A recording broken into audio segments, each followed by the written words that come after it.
Assalamualaikum warahmatullahi wabarakatuh. Perkenalkan, nama saya Jack Wijaya, NPM 2021020005, Prodi Hukum Tata Negara kelas D. Di sini saya akan membuat video presentasi pertemuan ke-7 yang berjudul Sumber Hukum Islam dengan dosen pengampu Bapak Ervin Yokin Pradikta MHI. Langsung ke pembahasan.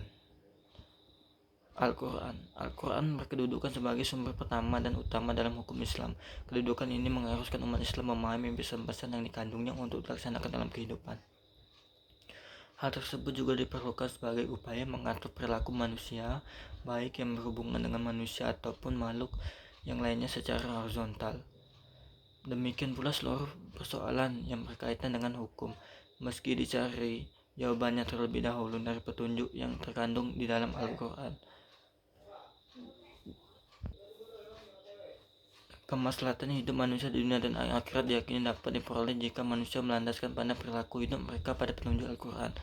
Argumentasi yang menyatakan bahwa Al-Quran sebagai sumber dan dalil pertama dan utama ditemukan dalam penjelasan Al-Quran sendiri pada sejumlah ayatnya.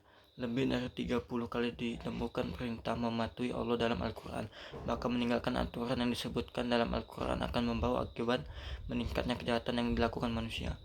Al-Quran secara redaksional dan makna dikandung terjamin keautentikasi dan otoritas kebenarannya.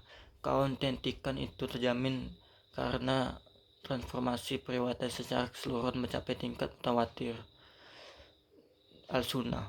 Pada uraian sebelumnya telah dijelaskan bahwa Al-Quran sebagai sumber utama yang paling utama dari hukum Islam yang bersifat global yang membutuhkan penjelasan secara operasional.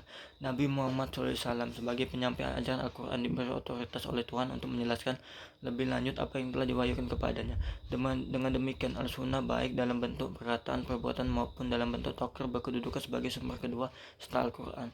Kedudukan Al-Sunnah sebagaimana disebutkan di atas berdasarkan argumentasi bahwa secara normatif temukan ayat Al-Quran yang menyeluruh untuk taat kepada Rasul. Ketaatan kepada Rasul sering dikaitkan dengan ketaatan kepada Allah SWT seperti yang ditemukan kepada surat An-Nisa ayat 13. Artinya, hukum-hukum tersebut itu adalah ketentuan dari Allah. Barang siapa taat kepada Allah dan Rasul, niscaya Allah memasukkan ke dalam surga. Selanjutnya, akal dan proyeksi ijtihad. Akal menurut Al-Quran, lebih khususnya menurut pengertian para Islam, yaitu memperhatikan alam sekitar dengan otak, yang dimana otak adalah organ tubuh akal.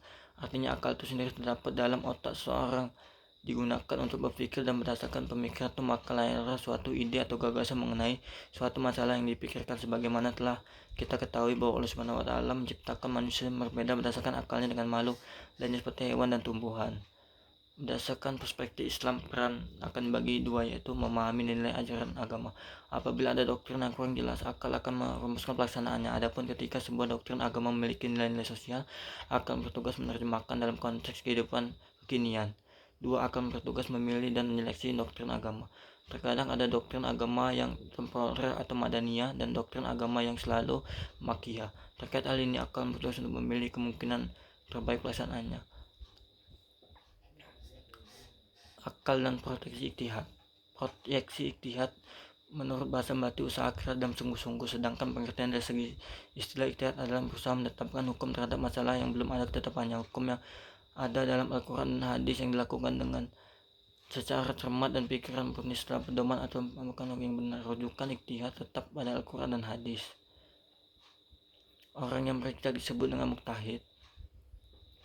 Ijtihad diterapkan dengan cara antara lain ijma dan qiyas. Ijma adalah kesepakatan para mujtahid pada suatu masa setelah Rasulullah wafat terhadap suatu masalah. Sedangkan qiyas adalah menetapkan hukum dengan cara menghubungkan suatu perkara yang ada ketetapan hukumannya terhadap masalah lain yang dihadapi dan belum ada ketetapan hukumnya, sedang antara kedua sama-sama memiliki sebab yang disepadankan.